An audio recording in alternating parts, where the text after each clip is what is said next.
ನಮಸ್ಕಾರ ಸ್ನೇಹಿತರೆ, ಎಲ್ಲರೂ ಹೇಗಿದ್ದೀರಾ ಅಂತ ಹೇಳೋಕ್ಕೆ ಇಷ್ಟಪಡ್ತೀನಿ. ಇವತ್ತು ಯಾಕೋ ಸಿಕ್ಕಾಪಟ್ಟೆ ಬೇಜಾರಾಗ್ತಾಯಿದೆ ನನಗೆ. ಒಂದು ಚಾನಲ್, ಯಾವ ಟಿ ವಿ ಚಾನಲಲ್ಲಿ ನೋಡಿದ್ರೂ ಪ್ರಜ್ವಲ್ ರೇವಣ್ಣ ಅಂತಲೇ ಬರ್ತಾಯಿದೆ. ನಮ್ಮ ದೇಶನ, ನಮ್ಮ ಕರ್ನಾಟಕ ದೇಶದಲ್ಲಿ ಮೊದಲ ಬಾರಿ ಒಂದು ಹ್ಯಾಟ್ರಿಕನ್ನು ತಂದು ಕೊಟ್ಬಿಟ್ಟಿದ್ದಾರೆ ಅಪ್ಪ ಮಗ ಇಬ್ಬರು ಸೇರಿ. ಇಟ್ಕೊಳ್ರಪ್ಪ ಕನ್ನಡಿಗರೇ, ನಾವು ಇಷ್ಟು ದಿವಸದಿಂದ ನಿಮಗೇನು ಕೊಟ್ಟಿಲ್ಲ. ನಾವು ತುಂಬ ವರ್ಷದಿಂದ ರಾಜಕೀಯ ಮಾಡ್ತಾಯಿದ್ದೀವಿ, ನಿಮಗೇನು ಕೊಟ್ಟಿಲ್ಲ. ತಗೊಳ್ಳಿ ಪೆನ್ಡ್ರೈವ್ಗಳು, ಇಟ್ಕೊಳ್ಳಿ, ಎಷ್ಟು ಬೇಕು ಅಷ್ಟು ಪೆನ್ಡ್ರೈವ್ಗಳು ಇಟ್ಕೊಂಡು ನಮ್ಮ ಕರ್ನಾಟಕದ ಹುಡುಗಿಯರ, ಆಂಟಿಯರ ಅವರಿಗೆ ಅವಮಾನ ಮಾಡ್ತಾಯಿದ್ದೀವಿ. ನೀವಿದನ್ನ ತಾಳ್ಮೆ ಮಾಡಿ ತಗೊಳ್ಳಿ ಅಂತ ಹೇಳ್ತಾ ಇದ್ದಾರೆ.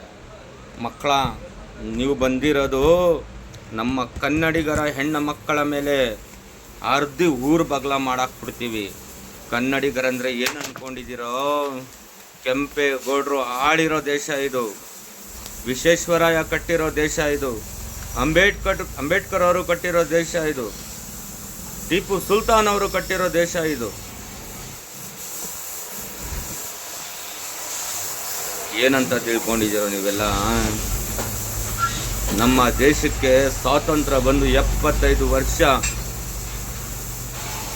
12 ಗಂಟೆ ರಾತ್ರಿಗೆ ಹೆಣ್ಮಗು ಹೋಗ್ತಾಯಿದ್ರು, ಅವಳನ್ನ ಕಣ್ಣೆತ್ತು ನೋಡೋ ಥರ ಧೈರ್ಯ ಮಾಡಿದ್ದಿಲ್ಲ. ಅಪ್ಪ ಮಗ ಸೇರಿ ಇಬ್ಬರು ನಮ್ಮ ಕರ್ನಾಟಕ ತಲೆ ಕೆಳಗೆ ಬಗ್ಸೋ ಥರ ಮಾಡಿದ್ದೀರಾ.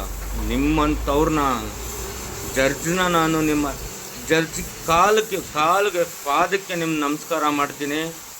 ಜಡ್ಜವರು ಇವ್ರನ್ನ ಮರಣ ದಂಡನೆ ವಿಧಿಸಲೇಬೇಕು. ಹೆಣ್ಮಕ್ಳಿಗೆ ಅವ್ರ ಮನೇಲಿ ಅವಮಾನ ಆಗಿದೆಯೋ ಆ ಮನೆಗಳಿಗೆ ಇವರನ್ನ ಆಸ್ತಿ ಗೌರ್ಮೆಂಟಿಗೆ ವಶ ಪಡೆದು ಆ ಹೆಣ್ಮಕ್ಳಿಗೆ ಕೊಡಬೇಕು ಅಂತ ನಿಮ್ಮಲ್ಲಿ ಕೋರಿಕೊಳ್ಳುತ್ತೇನೆ. ಯಾಕಂದರೆ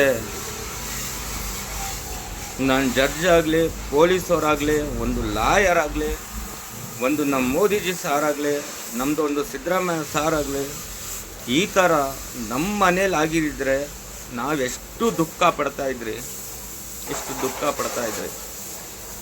ಇವಾಗ ಅವರು ದುಃಖನ ಯಾರು ಸರಿಪಡಿಸ್ತಾರೆ? ದುಡ್ಡಿರತ್ತೆ, ಇವತ್ತಿರತ್ತೆ, ನಾಳೆ ದುಡ್ಡು ಹೋಗುತ್ತೆ. ಅವರು ಮಾನ ಎಷ್ಟು ಕಷ್ಟಪಡ್ತಾ ಇರ್ಬೋದು. ಅವ್ರ ತಂದೆ ತಾಯಿ, ಅಣ್ಣ ತಮ್ಮ, ಅವರು ಬಂಧು ಬಳಗ ಎಲ್ಲ ಇವರಿಬ್ಬರು ಮಾಡಿ ನೆಮ್ಮದಿಯಾಗಿ ಒಬ್ಬ ಜೈಲಲ್ಲಿ ಕೂತಿದ್ದಾನೆ, ಇನ್ನೊಬ್ಬ ಎಲ್ಲ ಆಸ್ಟ್ರೇಲಿಯಾನೋ ಊರು ಬಿಟ್ಟು ಹೋಗ್ಬಿಟ್ಟಿದ್ದಾನೆ. ಯಾವಾಗ ಬರ್ತಾನಂತಾನೆ ಗೊತ್ತಿಲ್ಲ.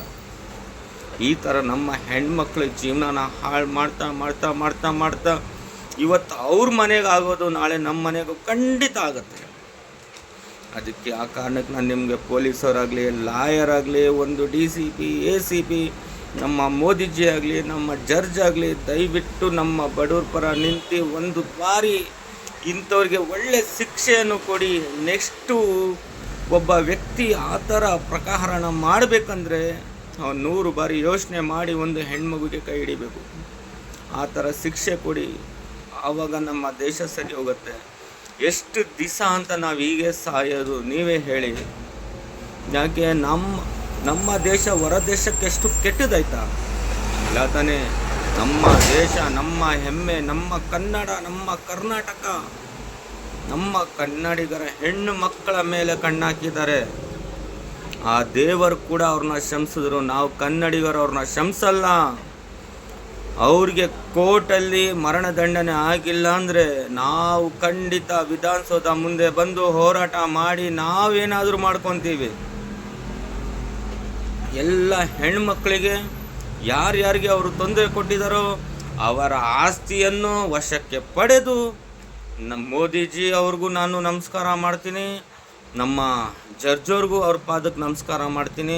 ದಯವಿಟ್ಟು ಒಳ್ಳೆ ನ್ಯಾಯ ಕೊಡಿಸಿ. ಆ ಬಡವ್ರಿಗೆ ತುಂಬ ತೊಂದರೆ ಪಡ್ತಾ ಇದ್ದಾರೆ, ತುಂಬ ಕಷ್ಟಪಡ್ತಾ ಇದ್ದಾರೆ. ಬೇರೆಯವ್ರು ಅವ್ರ ಮನೆಗೆ ಹೋಗಿ ಪಾತ್ರೆ ತೊಳೆ ಹೆಂಗ್ಸ್ ಕೂಡ ಅವನು ಬಿಟ್ಟಿಲ್ಲ ಅಂದರೆ ಅವನು ಎಂಥ ಕಾಮಕ ರಾಕ್ಷಸ ಇರ್ಬೋದು ಅಪ್ಪ ಮಗ. ಇವ್ರ ಜನ್ಮಕ್ಕೆ. ಫ್ರೆಂಡ್ಸ್, ನನಗೆ ತಲೆ ಕೆಡ್ತಾ ಇದೆ. ಜೈ ಕರ್ನಾಟಕ. ನನಗೆ ಸಿಕ್ಕಾಪಟ್ಟೆ ಬೇಜಾರಾಗ್ಬಿಟ್ಟಿದೆ. ನಾನು ಬೆಳಗ್ಗೆ ಎದ್ದು ಸಾಯಂಕಾಲ ಎದ್ದು ಅದು ನೋಡಿ ನನಗೆ ನಮ್ಮ ಕರ್ನಾಟಕಕ್ಕೆ ದೇಶಕ್ಕೆ ಅವಮಾನ ಮಾಡಿದ್ದಾರೆ, ನಮ್ಮ ಕನ್ನಡರ ಹೆಣ್ಮಕ್ಳ ಮೇಲೆ ದ್ವೇಷ ಮಾಡಿದ್ದಾರೆ ಅಂತ ನನಗೆ ಕೆಟ್ಟ ಕೋಪ ಬರ್ತಾ ಇದೆ. ದಯವಿಟ್ಟು ಕ್ಷಮಿಸಿ. ಮುಂದಿನ ವೀಡಿಯೋಗೆ ನಾನು ನಿಮ್ಮ ಹತ್ರ ಮಾತಾಡ್ತೀನಿ. ದಯವಿಟ್ಟು ಸಬ್ಸ್ಕ್ರೈಬ್ ಮಾಡಿ, ಈ ವಿಡಿಯೋ ತಲುಪಿಸಿ, ಎಲ್ಲ ಜನಗಳಿಗೆ ತಲುಪಿಸಿ. ಎಲ್ಲರೂ ಹೋರಾಟ ಮಾಡೋಣ. ನಾನು ಒಬ್ಬ ಅಲ್ಲ, ನಾನು ಎಲ್ಲರೂ ನಿಮ್ಮ ಮನೆ ಮಗ ಅಂತ ತಿಳ್ಕೊಳ್ಳಿ, ನಿಮ್ಮ ಅಣ್ಣ ನಿಮ್ಮ ತಮ್ಮ ಅಂತ ತಿಳ್ಕೊಳ್ಳಿ. ನಾನು ನಿಮ್ಮ ಸಹಾಯಕ್ಕೆ ನಾನಿರ್ತೀನಿ. ನನ್ನ ಪ್ರಾಣ ಹೋದರೂ ಪರವಾಗಿಲ್ಲ, ನಾನು ಹೋರಾಡ್ತೀನಿ. ಜೊತೆಲಿ ನೀವಿರಿ. ಸಬ್ಸ್ಕ್ರೈಬ್ ಮಾಡಿ, ಲೈಕ್ ಮಾಡಿ, ಎಲ್ಲರಿಗೂ ಶೇರ್ ಮಾಡಿ. ಮೋದಿಜಿಯವ್ರಿಗೂ ತಲುಪಬೇಕು, ನಮ್ಮ ಜಡ್ಜ್ ಸಾಹೇಬ್ರಿಗೂ ತಲುಪಬೇಕು, ಎಲ್ಲ ಪೊಲೀಸವರು, ಎಲ್ಲ ಸಮಾಜ ಸೇವಕರು ಎಲ್ಲರಿಗೂ ಈ ವಿಡಿಯೋ ತಲುಪಬೇಕು. ದಯವಿಟ್ಟು ಯಾರು ಕೂಡ ಇವರಿಗೆ ಸಪೋರ್ಟ್ ಮಾಡಬೇಡಿ. ಯಾಕಂದರೆ ಸಪೋರ್ಟ್ ಮಾಡಿದ್ರೆ ಮುಂದಿನ ದಿನಗಳಲ್ಲಿ ನಿಮ್ಮ ಮನೆಯಲ್ಲಿ ಹೆಣ್ಮಕ್ಳಿಗೆ ಇದೇ ಗತಿ ಬರುತ್ತೆ. ಈ ಮಾತು ನಾನು ಹೇಳ್ತಾ, ಜೈ ಹಿಂದ್, ಜೈ ಕರ್ನಾಟಕ.